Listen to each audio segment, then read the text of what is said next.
Hey everyone, this is Samantha, founder and host of Type 1 Tribe, an interview series with diabetes leaders all across the world. Our guest today is Jose Hernandez, co-founder of Chipmonk Baking. Thanks so much for being here. Yeah, thank you so much for having me, Samantha. Of course. So tell us a little bit about you, like where you're from, where you live now, all of that. So I grew up in Houston, Texas. I'm still here. Nice. I've been in Texas like my whole life. I went to school in Austin and basically just stayed here because my friends and family are here. I'm a Southern boy. You like the heat I I prefer the heat. Yeah, and the humidity. that not so much. Unfortunately, I'm stuck with it, but that's just the way it is. I've only been to Houston once, and the one time I went, it was so humid. It was insane. I was like, I don't know if I can come Yeah, back. yeah, it can be pretty bad, especially when you're playing like high school sports and it's like 3 o'clock outside and it gets bad. And I'm based in Denver, so I don't have very much humidity. So it's Okay. like, once you go from nothing to something, it's, oh my gosh, it's crazy. Oh yeah, it makes a big difference. So tell us more about what you do for a living. So um, I never would have expected it, but I run a low carb bakery. So we create low carb, sugar free desserts mostly for people that are following specialty diets and want to be mindful of what they put in their body in terms of ingredients and what those ingredients do to their blood sugar in particular, uh, because of my type 2, of course. Yeah. So, well, first, I guess, is your background in baking? No, my background is actually in science. So I did a double science. I'm a double science major from UT. So I did human biology and exercise science because I was going to go into medicine. Okay. And then I kind of took a little detour and somehow ended up here. Hey, I mean, they're sort of related a little bit. Yeah, yeah. I was in health and wellness before this. So I was like coaching people on like how to eat better, move better, live better. And a lot of the times you can, show people how to do it and tell them what to eat, but there's no readily available options. And so they just don't follow through. So I was told a lot of times, like, Jose, if you just tell me what to buy, I'll buy it. Like, just give me exact things. And I didn't really have a dessert or a snack that I could just point them to that was quick and easy. And I came to find out the same for myself once I had to start dealing with it as well. I know it is so hard. And health and wellness, it's one of those things that's like very simple yet extremely complicated. Like that the education of it is simple, but to actually implement it, it's challenging. Yeah, I think it's the persistence, just being consistent with whatever it is that you do, whether it's a certain diet or a certain workout routine. You'll eventually get there. You just have to keep doing it, which is the tough part.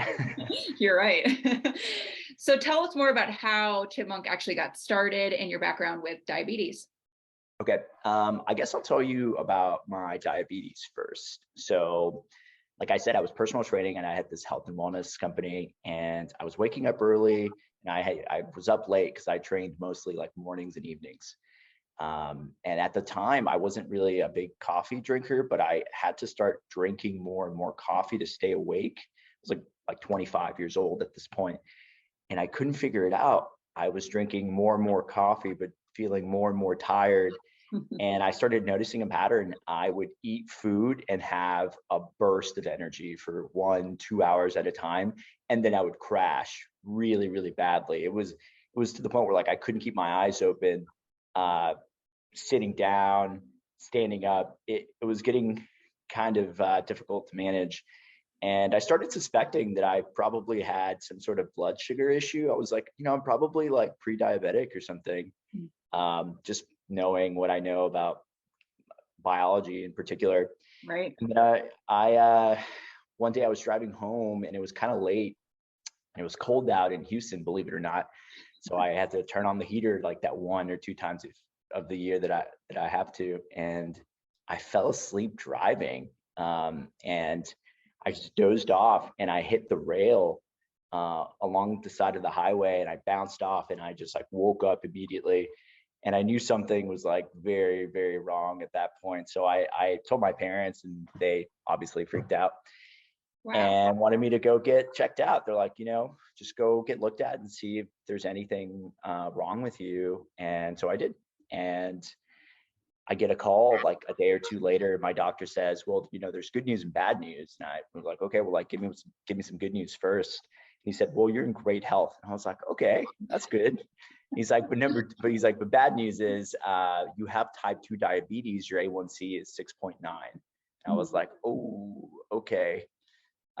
Didn't really hit me as that big of a shock, honestly, because I kind of already suspected it. And he was like, I'm going to give you metformin. It'll control your blood sugar and you'll be fine. And I was like, you know what? I'm 25. I don't need medicine. And so from that day to the next day, I completely changed everything about my diet. No more processed foods, no more beer, no more like refined sugars. I cut out like all desserts. It was really tough, actually. I kind of went on like a not strict keto diet, but the first like month or two, it was definitely closer to keto than anything. And then I kind of tapered off into like more of a low carb diet. So I only eat like vegetables and very select carbs. So 2.5 months go by and I go back to the doctor and he was like, come back and see me in 3 months. So I went back in 2.5 and they did my blood sugar again. And my A1C came back as like 5.3. Oh, wow. And yeah, I think the exact number when you're classified as diabetic is like 6.5 and 5.7 and above is pre-diabetic. And so he was like, something's really weird. We either like mismeasured the first time or this time. So they did it again and it was still 5.3. And so he's like, so it's like, that never happens. Like, what did you do? And I was like, oh, it was really easy. I just gave up everything I like to eat and to do it. Easy. And so he was really shocked. He was like, wow, like nobody does this. And I was like, yeah, I mean, I care about my health and I know that diabetes is one of those long acting diseases where you don't have any immediate consequences, but 10, 15, 20 years from now, I could be, my kidneys could be failing or I could be losing a foot. And that's something I just didn't want to deal with. So I addressed it all holistically: exercise, food. And because I was still relatively really young, it worked. Wow. So yeah, so that's my diabetes background, right? And so fast forward like 4 or 5 years, I think like 4 years, and I've been doing a low carb diet for like 4 years now.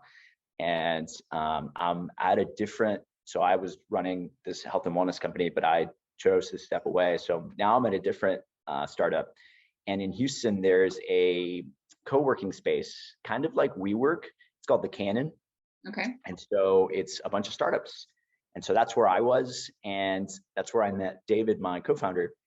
And so he needed a roommate. He lived down the road. I was tired of driving 30 minutes a day.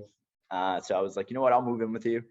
And, we came to find out that there was all these people with great ideas, but maybe not like the best execution. Like I figured that I could probably run a company better than some of the people that had these companies. And I was like, you know what, like we should do something. And so David and I were kind of like brainstorming, and one day we just started pitching ideas to one another and nothing really seemed to stick. So that was kind of depressing. And I decided to make cookies, like a little comfort food for myself. So I went into HEB, it's like our major grocery store in Texas. And I went to the baking aisle and I looked at all the ingredients and I was like, I can't have regular sugar. So I have to find a substitution, and I have to find something that's not all-purpose flour. So I started with like a base recipe of a cookie, subbed out what I couldn't have, put in what I knew I could have, and went from there. I made some cookies, I made pancakes, I made like muffins, and everything kind of sucked, honestly, except for the cookies. The cookies are good. So I gave one to my roommate David, and he tried it. He was like, "Wow, that's pretty good." And I was like, "Right?" Like surprisingly. And he was like, "This is it. Like, why don't we sell this? This is our company." And I was like, "That's not what I thought, but try it." So we made more cookies. We started handing them out the next day at the co-working space. And people, I went in with very little information. I was like, hey, like, this is a nut-based cookie. You're not allergic, right? No. Okay, try it. So people tried it. And then after they tried it, then I gave them the whole spiel. I was like, that's gluten-free, that's sugar-free, that's better for you. And they were like, wow, I would have been biased if you had told me beforehand, but that was pretty good. And so we ran with that idea. And like 2 months later, or 2 weeks later, sorry, we had our name, our LLC established, and we started selling at, farmers markets, online, and just kind of took off from there. That was in like 2019. That's amazing. I mean, it's also great that you turned, like, a lot of people think diabetes, they think negative things when they hear that word, and you turned it honestly into a positive, which is absolutely amazing. So Yeah. what's it like running a food brand when you don't have a food background? Did you have to learn like all the right food regulations and all of that? Yeah. So there's a lot that goes into it. You could make a product and it can taste good for, a few days, but if you want to sell it, it's going to have a shelf life. And so you have to start figuring out how to preserve the shelf life without adding a bunch of ingredients that you don't want to add, and, making it shelf stable. So that was something we had to tackle. We actually required the help of a food scientist to you really take our product to the long shelf life. Wow. It required a lot of licensing. We had to like get permits from the city of Houston, and like eventually we opened up our own bakery, and that was a process because we had to install like a grease trap and a vent hood, and there was so much that went into it. I feel like I went through like an MBA course in a matter of 2-3 years because of all the things we had to learn and take on. But it was really awesome. As far as the baking side, like we had enough knowledge to kind of hit the ground running, and then we had to get help from someone that knows what they're doing to like really cement the recipe and use it as our base for all our different flavors. So how long has the company been around now? February 2019, so we're going on 4 years. Wow, that's great. So how big is the team? We have about 9-10 total employees. Good for you. That's amazing.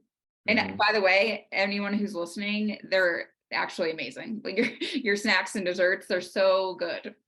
Yeah. So I mean, the whole premise was that I had to always kind of sacrifice one or another. It was either find something that tastes good at the expense of your health because it has sugar, or find something that tastes like cardboard but you can have because it won't affect your health. And I was like, man, like, why do you have to pick one or the other? Why can't you have both? And so that was kind of like my mindset going into this. It's like, let's make great tasting desserts that people won't feel like they're missing out on.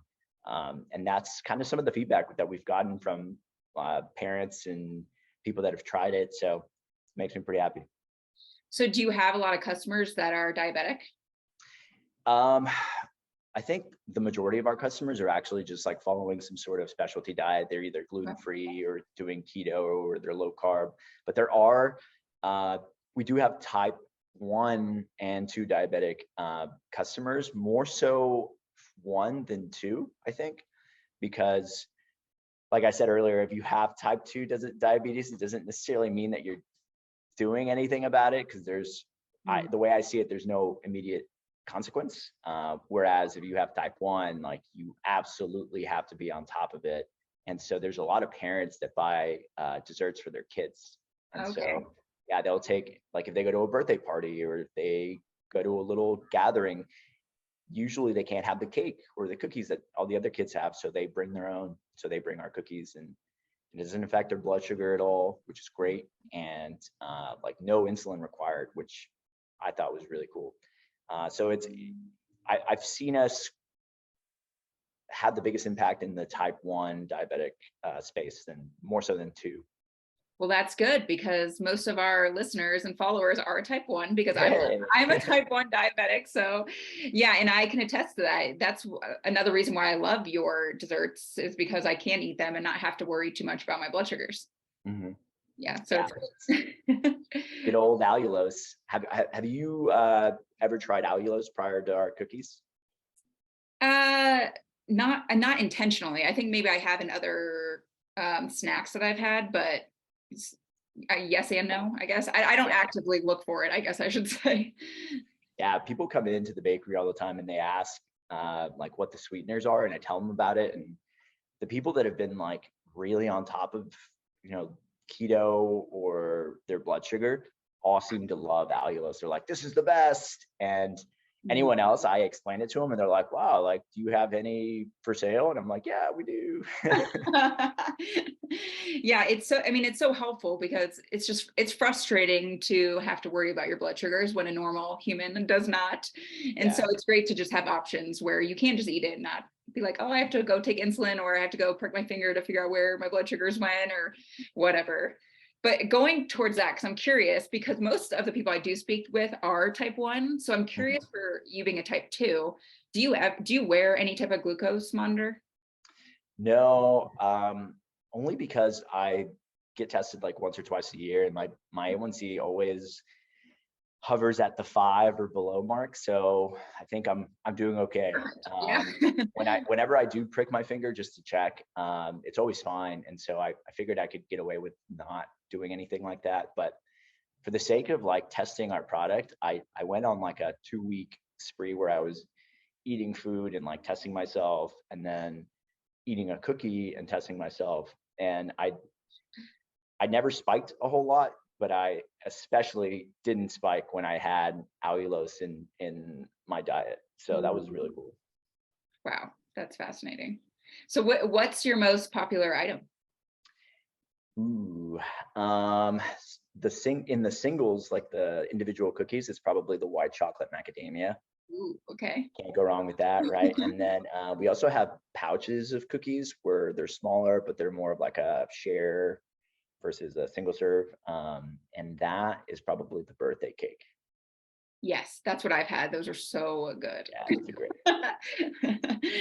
So are you in stores, or how would people find you if they wanted to try some? So initially we kind of set out to be like an e-commerce brand, and we are like, let's just like sell everything online. And we were doing that. And then COVID kind of hit and we had to expand. So then we started selling in stores too. So we sell in like specialty grocery stores kind of throughout the country. We have a like a locations tab on our website. Okay. So there might be a store around you that sells them. The biggest chain that we're at is Central Market, which is like the specialty store of Texas. Okay. And then the easiest way to get us outside of that is going to be our website or Amazon. But we Okay. have better prices. So Yeah, there you go. That's awesome. So I'm also curious a little bit more about the diabetes and mhm. all of the negative connotations around it. How do you deal with all of that? Because even as a type 1, you'd be surprised by the things I hear and of how I Oh got yeah. diabetes and all of that. So I'm just curious, especially being a type 2, like how do you deal with all of that? Even just, on in the media, and just how do you deal with it? You know, the remark that I always get is like, "Oh my gosh, you're type 2, but you're so thin." And so I get like the opposite end of the spectrum, and everyone's like, "But you're so young and you're so thin." And I'm like, "Hey, like it's not just about the way you look, it's what you eat, right?" So I always have to kind of explain like I'm a sugar gremlin and I grew up eating a lot of I put sugar on everything growing up. And that's eventually what led to having it. And so for me, it's more about always trying to dispel like the narratives like, oh, only people that are overweight have diabetes. It's like, no, clearly that's not the case. It's really just like the food you eat and how it affects you is everything. And so you should definitely pay attention. So the easiest thing I can ever explain to people is like, have you ever eaten like a really heavy meal and felt groggy afterwards? And they're like, oh yeah, yeah. I'm like, and have you ever eaten like a nice big salad and felt really energized afterwards? And I'm like, oh yeah. And I'm like, well, that's like that in a nutshell right there. It's just the way your body responds to food. And so that's the biggest one. I'm trying to think of any others. let's see. I mean, Oh, I was gonna say I blame the media for it. And it is unfortunate because even for me being type 1, everyone says the same thing to me. They're like, oh, so like you just had a lot of sugar. And I'm like, whoa, whoa, whoa, whoa. I'm like, we need to go back to like diabetes 101 because I don't know, it's yeah. very unfortunate. Yeah, that's a good point. Like that's the other one. People don't really know what the difference is between one and two, and so they always ask me like, "Do you take insulin?" And I'm like, "Do you know like which is which?" And they're like, not really." So Yeah. that's another one I always have to explain. But for the most part, it's usually like the weight thing. They're like, "You're so thin." I'm like, "Yeah, well, it still affects me. So sorry, I don't fall into your preconceived notions of what diabetes is." But I know, but it's sometimes it can be a good thing because like now you're eating healthier options oh yeah, where absolutely. before, and so am I even because it's just easier to manage my blood sugars that way. Even with insulin, it's easier for Mhm. me to eat low carb. So it's just fascinating how all that works. Yeah, the cool thing that I noticed too, because I went on like a pretty intense diet in the beginning. Um, I was already like working out and in good shape because I was training. I got even thinner, which was like my body fat came down even further, and I was like, wow, like this is a very viable way to lose weight too. So that was cool, but I don't think I could do it forever, and I don't think anyone should. So it really like it comes down to just paying attention to the ingredients in your food. I always tell people to read the labels because there's always a lot of stuff in there. And I'm so impressed that you did that because I do know some type 2 people who just struggle with even eating healthier. And I Mhm. get it. It's not easy to do at all. You really have, it's really a mindset the game, if anything. So I do give you props for that. But it's also good to know that there's options out there that that still taste great, like your products, and can still be healthy. Yeah, I think a lot more products have come out the last like 3 to 5 years. For this in particular, there's been a lot more emphasis on like organic food and low sugar food in particular. So that's really cool. I think there will eventually be a shift where people will just seek out low sugar options versus the cheaper but unhealthy refined products, unfortunately. Yeah. So I'm just curious, like, what do you think the future is like for diabetes? Oh, um, not to be like a pessimist, but I think it's a little bleak right now. It's just because I mean, if you just look at like a Coca-Cola, there's like 40 grams of sugar in that. If you look at like what's in like a regular Starbucks Frappuccino, like that's more sugar than you should have in like 2 or 3 days. If you look at condiments like ketchup, there's sugar in that. There's just sugar in everything we eat because it makes it taste good and it's too readily available and cheap. And until people make a more conscious effort to avoid it in their diet, I think that it's only going to get worse. But like I was saying, like I think enough people are starting to realize that sugar is the real like bad thing in food that people need to avoid.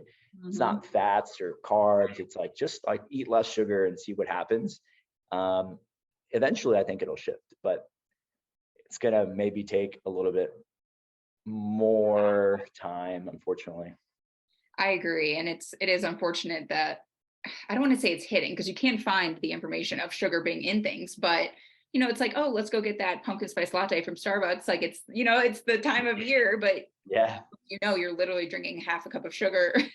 And so it's just, yeah, it's unfortunate. But thankfully, companies like you are changing the way. we try to. Yeah, I think more than anything, it's just about being more aware and trying to plan around things. So I always tell people like, oh, if you know that you're gonna go have a slice of pie tonight with dinner, like maybe try to avoid extra sugars leading into that so that you don't overdo it. And so it's just about being conscious about like what you're eating and trying to plan ahead, which is a little hard, but that's what you have to do. That's what I do every day, and it's become like second nature to me. I'm like, do I really want that croissant? Yeah, I want it, so I'm gonna eat that. But then that means I can't have my post dinner snack or something, and so I make up for it in other ways. And you'll feel better by the end of the Yeah. day. Oh, absolutely. So 100% better. that's all that matters. Uh, have you ever done any fasting perchance? Not really. Not really? It's kind of hard for me also to do fasting because my blood sugar will drop usually if I don't eat Yeah. for a certain amount of time. So it makes it challenging, but That's something that really helped me out as well. I was doing intermittent fasting, and so I would go like 16 hours without food, which for me, because I had elevated blood sugar, was really good because it would drop my blood sugar.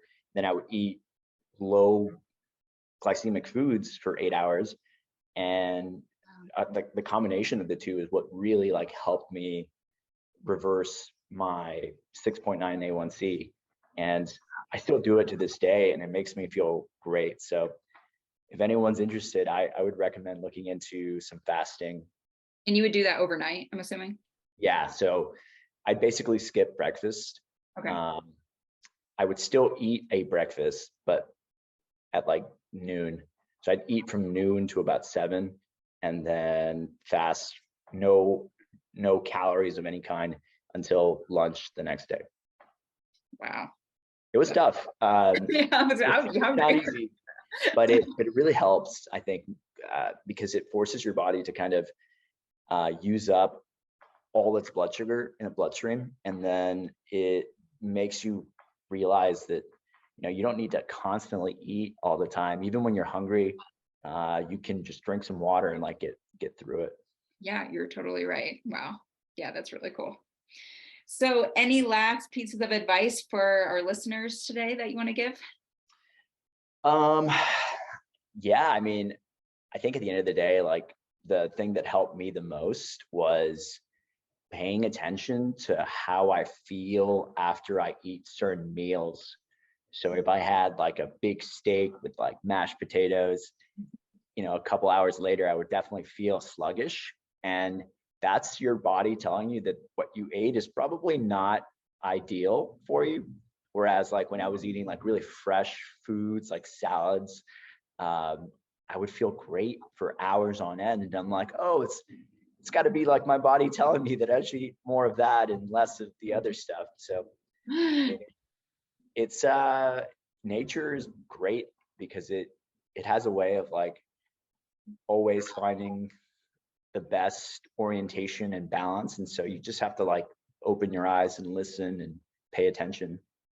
Yeah, I agree. And it's funny because I even noticed like if I eat carb or a lot of carbs, I actually try to do it like in the afternoon because then that gives me time in like the nighttime to correct Yeah. my blood Mhm. sugars and things like that and eat healthier. Because if you do it before at night, you'll have bad sleep and all of those things. So it is really important to Yeah, notice. timing is important too. So Yes. that's a good one too. Absolutely. Well, thanks so much for being here. We appreciate you. Yeah, thank you for having me. Yeah, absolutely. So if people want, what's the website to It's go? chipmonkbaking.com, and it's monk with an O because we use monk fruit and allulose in our cookies. Clever. Love it. I just like puns. I'll include all of that below in the show notes, but thanks again for being here. We appreciate it. Yeah, thanks for having me.